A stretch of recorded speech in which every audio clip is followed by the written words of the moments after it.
Same here. If you are interested in what Mr. President Biden responded to me, ask him. At any rate, I talked to him about it. I'm definitely interested, but from the outside, it seems like this could devolve or evolve into something that brings the entire world into conflict and could initiate a nuclear launch. And so why don't you just call Biden and say, let's work this out?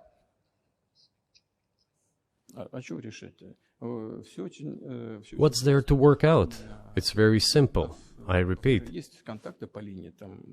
We have contacts through various agencies.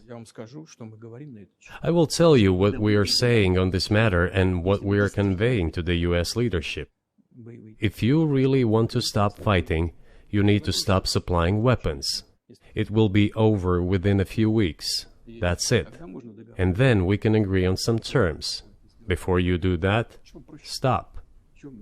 What's easier? Why would I call him? What should I talk to him about? Or beg him for what? And what messages do you get back? You're going to deliver such and such weapons to Ukraine? Oh, I'm afraid, please don't. What is there to talk about? Do you think NATO is worried about this becoming a global war or a nuclear conflict? At least that's what they're talking about. And they're trying to intimidate their own population with an imaginary Russian threat. This is an obvious fact. And thinking people, not Philistines, but thinking people, analysts, those who are engaged in real politics, just smart people, understand perfectly well that this is a fake. They're trying to fuel the Russian threat. The threat I think you're referring to is a Russian invasion of Poland, Latvia, expansionist behavior. Can you imagine a scenario where you sent Russian troops to Poland?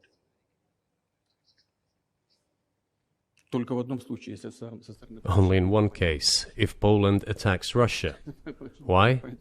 Because we have no interest in Poland, Latvia, or anywhere else. Why would we do that? We simply don't have any interest. It's just threat-mongering. Well, the argument, I know you know this, is that, well, he invaded Ukraine, he has territorial aims across the continent, and you're saying unequivocally you don't.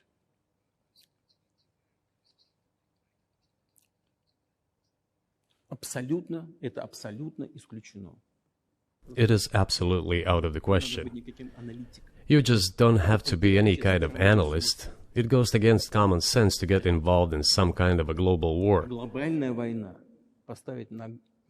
And a global war will bring all humanity to the brink of destruction. It's obvious.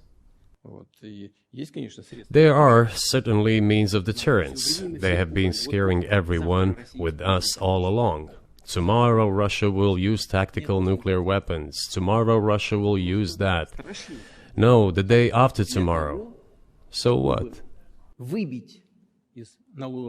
In order to extort additional money from US taxpayers and European taxpayers in the confrontation with Russia in the Ukrainian theater of war. The goal is to weaken Russia as much as possible. One of our senior United States senators from the state of New York, Chuck Schumer, said yesterday, I believe, that we have to continue to fund the Ukrainian effort, or U.S. soldiers, citizens could wind up fighting there. How do you assess that?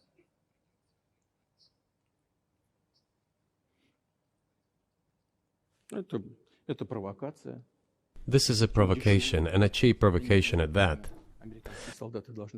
I do not understand why American soldiers should fight in Ukraine. There are mercenaries from the United States there. The bigger number of mercenaries comes from Poland, with mercenaries from the United States in second place and mercenaries from Georgia in third place. Well, if somebody has the desire to send regular troops, that would certainly bring humanity to the brink of very serious global conflict. This is obvious. Do the United States need this? What for? Thousands of miles away from your national territory. Don't you have anything better to do?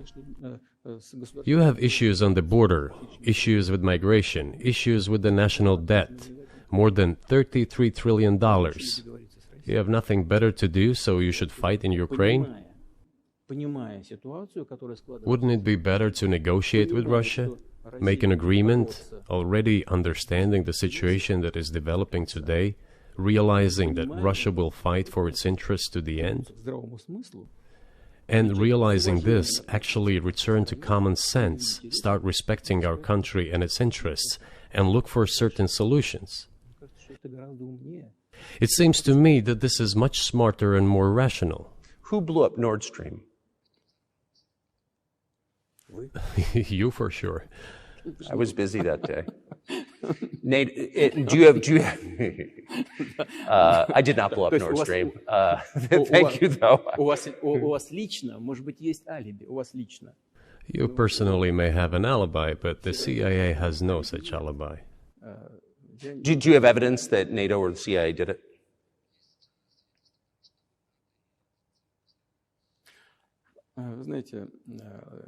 You know, I won't get into details, but people always say in such cases, look for someone who is interested.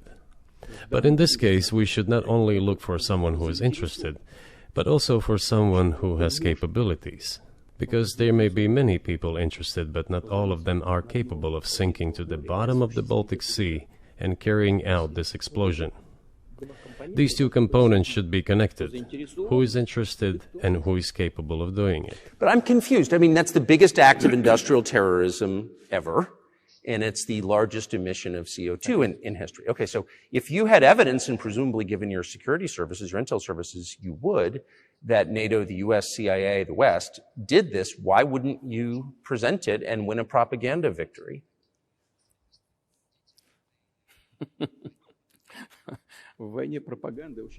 In the war of propaganda, it is very difficult to defeat the United States, because the United States controls all the world's media and many European media. The ultimate beneficiary of the biggest European media are American financial institutions. Don't you know that? So it is possible to get involved in this work, but it is cost prohibitive, so to speak. We can simply shine the spotlight on our sources of information, and we will not achieve results.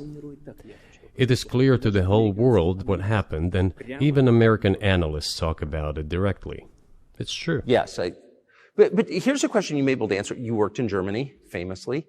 The Germans clearly know that their NATO partner did this, and it damaged their economy greatly. It may never recover. Why are they being silent about it? That's very confusing to me. Why wouldn't the Germans say something about it? This also confuses me. But today's German leadership is guided by the interests of the collective West rather than its national interests. Otherwise, it is difficult to explain the logic of their action or inaction. After all, it is not only about Nord Stream 1, which was blown up, and the Nord Stream 2 was damaged. But one pipe is safe and sound, and gas can be supplied to Europe through it. But Germany does not open it. We are ready, please. There's another route through Poland, called Yamal Europe, which also allows for large flow. Poland has closed it, but Poland packs from the German hand. It receives money from the pan-European funds, and Germany is the main donor to these pan-European funds. Germany feeds Poland to a certain extent, and they close their route to Germany. Why? I don't understand. Ukraine, to which the Germans supply weapons and give money. Germany is the second sponsor of the United States in terms of financial aid to Ukraine. There are two gas routes through Ukraine. They simply closed one route, the Ukrainians.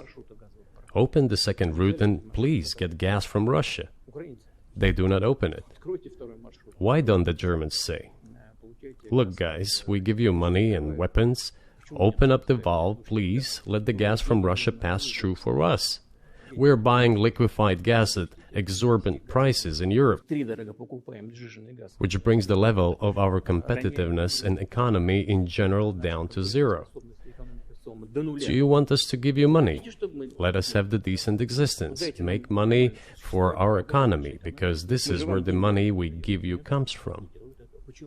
They refuse to do so. Why? Ask them. That is what is like in their head.